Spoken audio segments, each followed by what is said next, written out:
seconds ago you saw me in the virtual world. Now I'm right before you in the real world. So welcome to my session about learning for the new age, and I have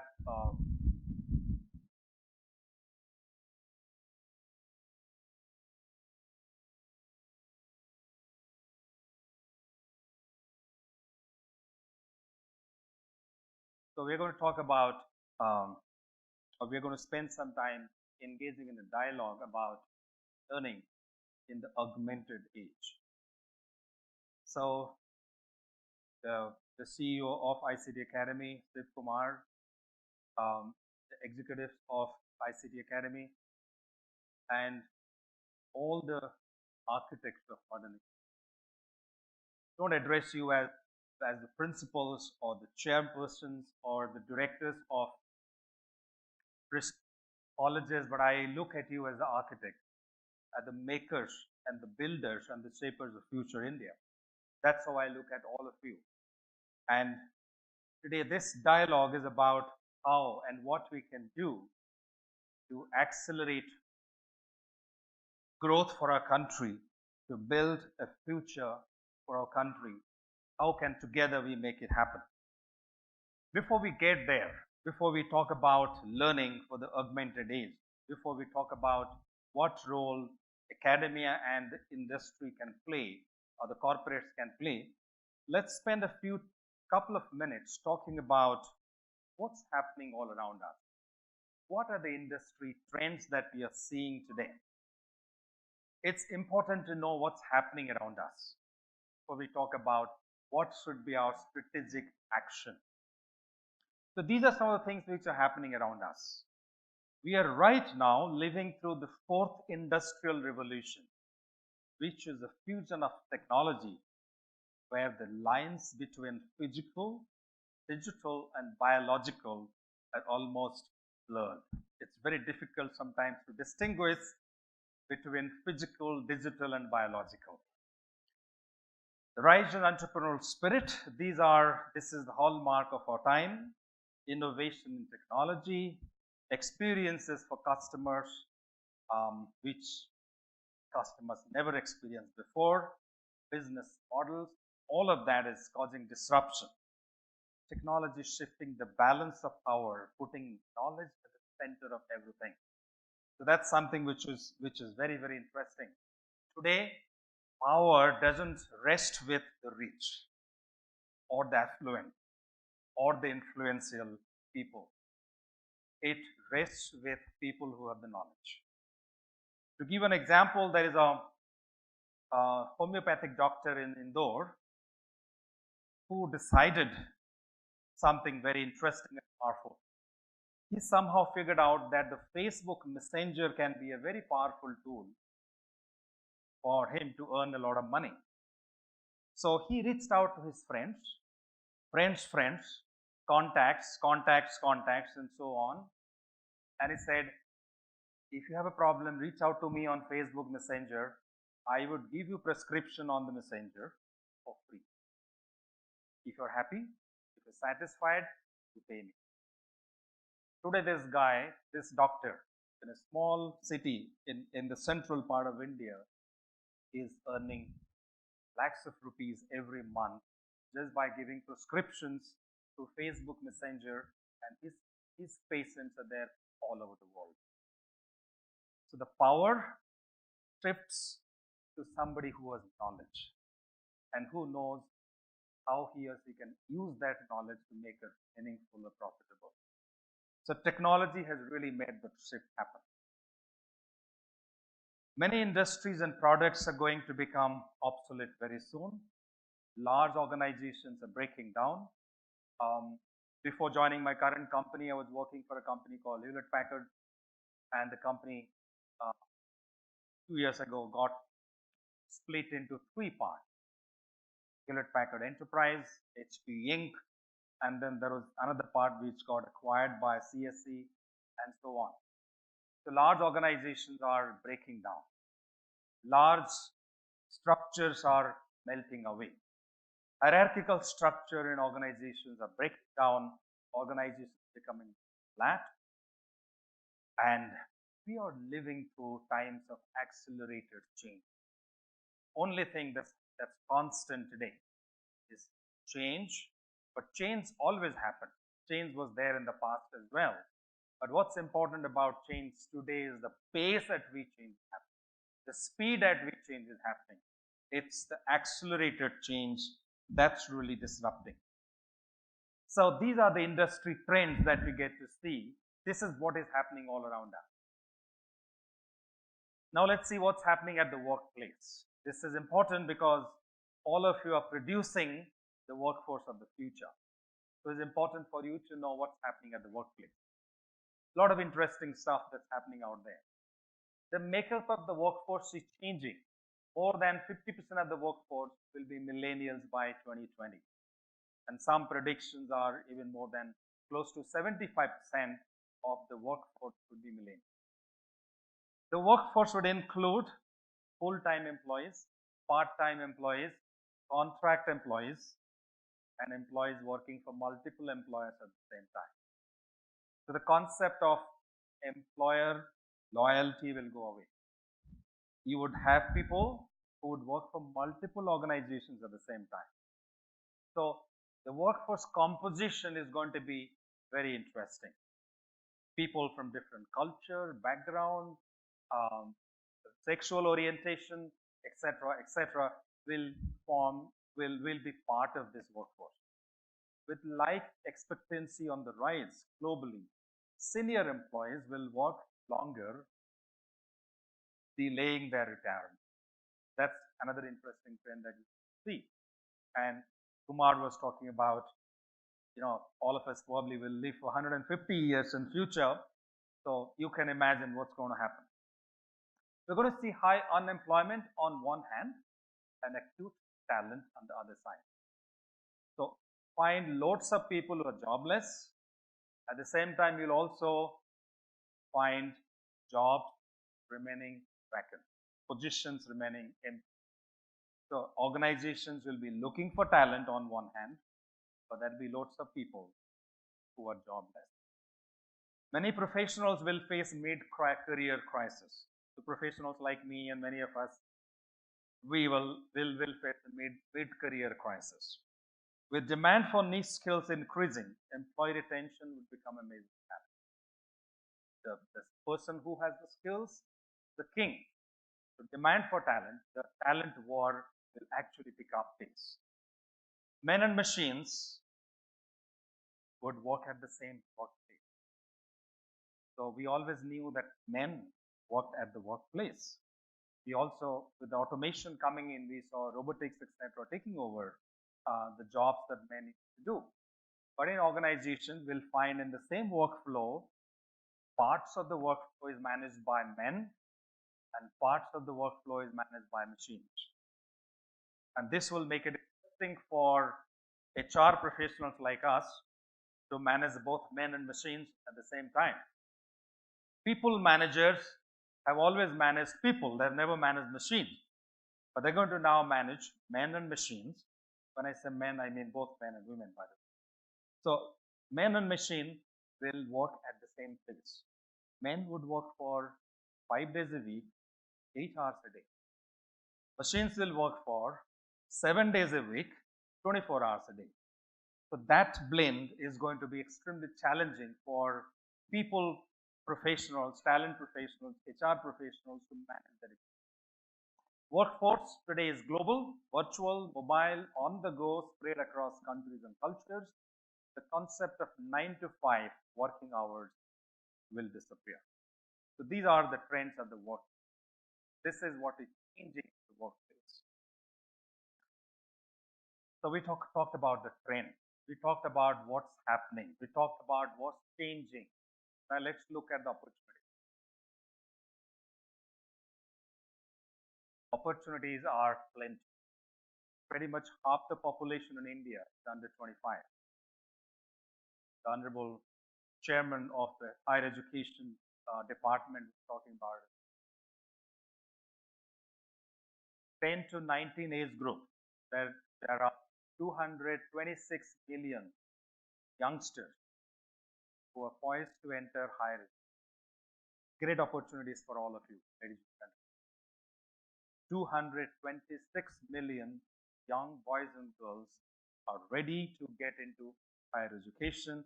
They're in the age group of 10 to 19. We are a young nation. By 2020, the average population in Japan is going to be 47. In China, it's going to be 40 plus. In Europe, it's 46. US, the average age of the population is going to be 40. You know what's it going to be in India? 29. Great opportunity, ladies and gentlemen. By 2020, India would have 160 million people in the age group of 20 to 24. China will have about 94 million. US, which takes pride in being a young nation, will be 17 million short of the people they would need at the workplace. Education in India is a national security issue. And why is it so? Ladies and gentlemen, if you don't educate the millions of youngsters that we talk about, this is going to become a national security. They would pick up crime. If you don't educate them, what are they going to do? They will take stabbing, terrorism, crime, and so on. So, ladies and gentlemen, we don't have an option but to educate the millions of young boys and girls who are ready to join higher education. If we don't take the responsibility of educating, then we have a national security issue. Kumar was talking about going to prisons and trying to reform prison inmates by giving them employment opportunities. That's a great service to the society. But that's after they have turned criminal. But if you don't educate our youngsters, they're going to turn criminal. You don't have an option, ladies and gentlemen, and you have a great opportunity lying ahead of you if you really want to make a difference. Now let's come to what we can do together. We have a problem at this point in time, and every forum that we walk into, they talk about industry, academia, collaboration. How can they work together? Some of us represent industry, many of you represent academia, and we have been trying to bring about some kind of collaboration, synergy, so that we can work together. But what's the current reality today? Are we friendly siblings, or we are siblings? This is what it looks like. That we are probably not looking at each other. We're not seeing eye to eye. We are not really making constructive, significant, meaningful efforts to bridge the gap. But if you don't bridge the gap, future will not forgive us. We cannot continue to remain estranged siblings. So, ladies and gentlemen, what are the challenges today, especially from an academia perspective? Lots of challenges. Only 7% of the professionals or the professional graduates who pass out of India's engineering colleges, these schools, etc., are employed. I'm not saying this. Don't get me wrong that I represent industry and then I can always find fault with academia. That's not my intent. This is what research, this is what all the survey findings tell us. Only 7% of the people who pass out of educational institutions in our country are employable. The clearing 93% of the people are not. That's the big challenge. Engineering colleges, these schools, many of them are closing down. We have enough data, enough statistics. Last year alone, we had hundreds of engineering colleges that got shut down. There's a major shift that's happening from qualification to skill. All your skill-based education programs are going to pose a very big threat to professional qualification providers like the engineering colleges or the BC, because today industry is looking at skills, not qualification. Google, E&Y recently, and various other organizations have announced that we are not going to look at qualification as a criteria for recruitment. They have announced that they don't see any clear linkage between qualification and actual performance. So they say we don't have to say what matters is meritocracy, what matters to us is talent, what matters to us is skills. If we find a candidate who has the right skills, we don't care. So while we talked about opportunities, it's also important to look at. Unless you look at the challenges, we'll not really be in a position to deal with it. Let's do a bit of a deep dive into the challenges and understand why we have the challenges. These are some of the challenges our academia facing today, our educational institutions facing today. Lack of quality faculty members. The best, the most talented ones are not getting into academics. They're looking at professions which are more lucrative, more high paying, or better paying, etc. So that's the big challenge. Curriculum is not keeping pace. Technology is changing very fast. Business models are changing and evolving at a phenomenal fast pace. Our curriculum is not able to keep pace. The cycle time to design, develop, test, and deploy new curriculum very, very long. And technology is, we are not able to keep pace with the changes that are happening all around. Lack of research and academics. Sarath talked about it. Academia producing large number of graduates with knowledge, but industry needs skills. The gap between knowing and doing significantly huge. Lack of motivation in taking risks. MBA preparation industry is larger than MBA industry. So there are the coaching centers which are preparing students to get into MBA colleges. That's a bigger industry than the MBA industry itself. So this is a bit of a deep dive into what's happening, the challenges. Do you know these gentlemen? What's common between all of them?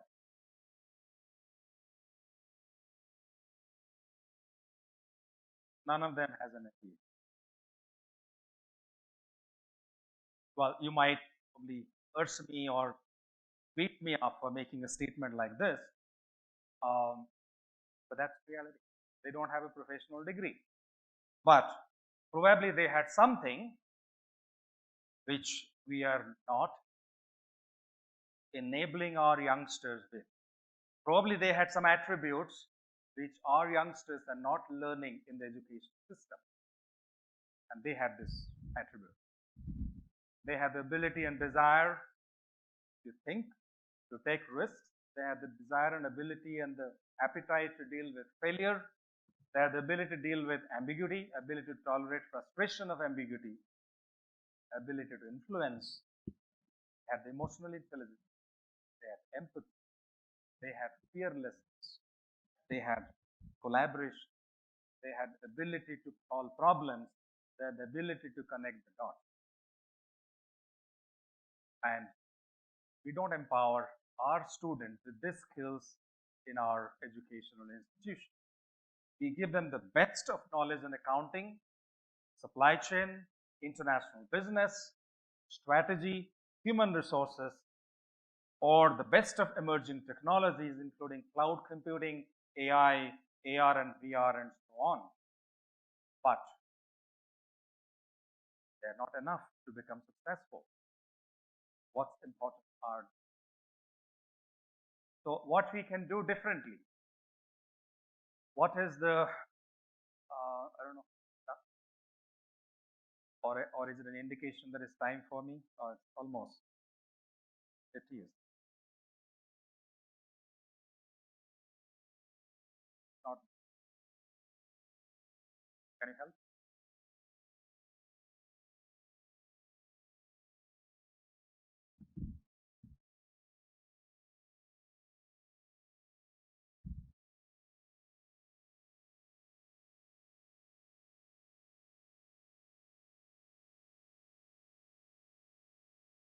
You can move it manually if the slide changer is not working.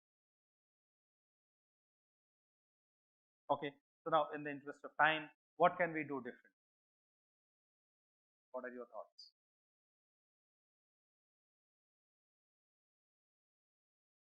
We need to really start thinking differently. The traditional approach of education, the conventional approach of attracting talent into our educational institutions, preparing them in the traditional way, and trying to get them ready for the industry, and then the industry says only 7% of them are employable. Big challenge. So we really have to look at it differently. We have to step up the game. This is what we have to do. And we have to make sure that our curriculum becomes, we bring experience into our learning program. Our curriculum today is absolutely theoretical, conceptual. It lacks real life experience. We'll have to bring experience into our curriculum, expose the students to real experience. All of you are academic experts. You know, you're familiar with the 70-20-10 principle.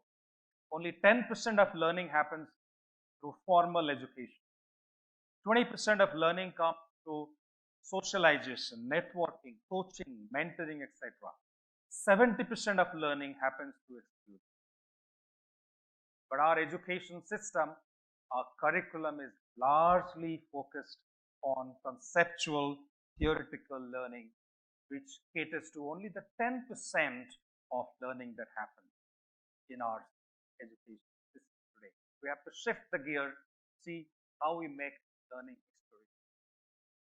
Create a self-environment. Give opportunity to people to fail. Don't penalize people for failing. Reward them for trying, experiment. Change your thinking. Like Kumar was saying, the machine told him that the device is ready to pair up. To shift the mindset, we need to bring about that paradigm shift. Multidisciplinary education, that's absolutely important.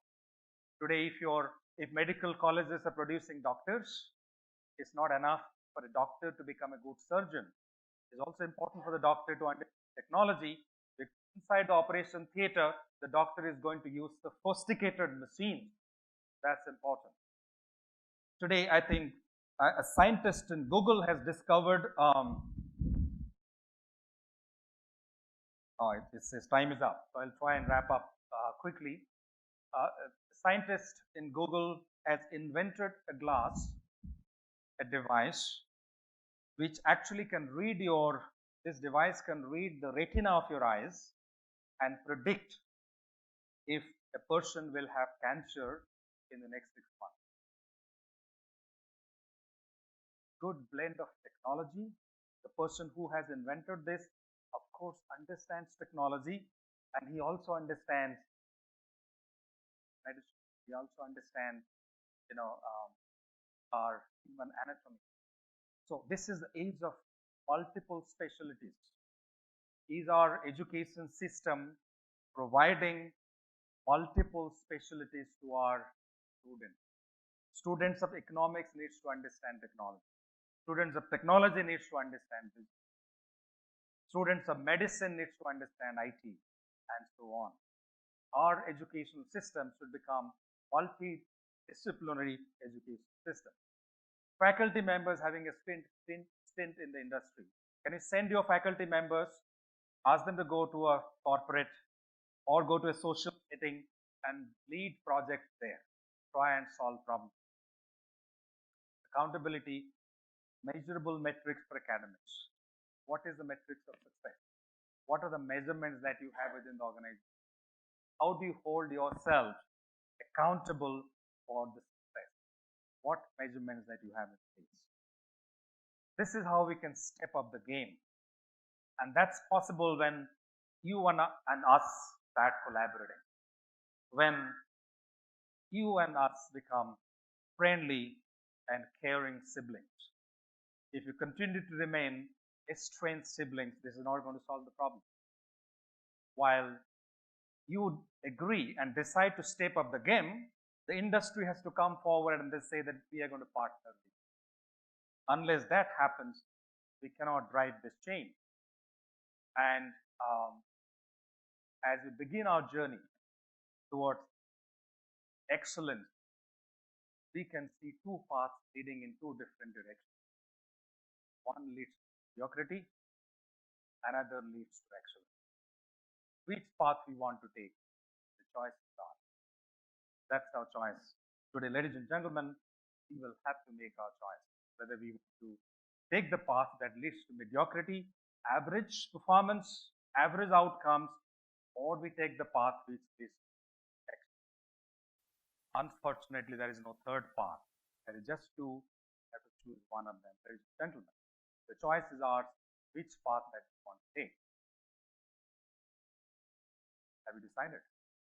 If not, it's our time. Before I finish, I would like to quote a very famous spiritual guide, Sri Thakur Anukul Chandra. And this is what he has said, very profound and powerful about education. Systemic organization of habits and instinct with the purpose of fulfilling the becoming of life by a graduated active manipulation of behavior may be called education. This is the true meaning of education. Let's pause for a moment, think about it, and then see, are we really trying to do this? Are we really trying to actively manipulate, organize the habits and instincts of our individuals by trying to bring about changes in their behavior? If you're not doing it, you're not providing education.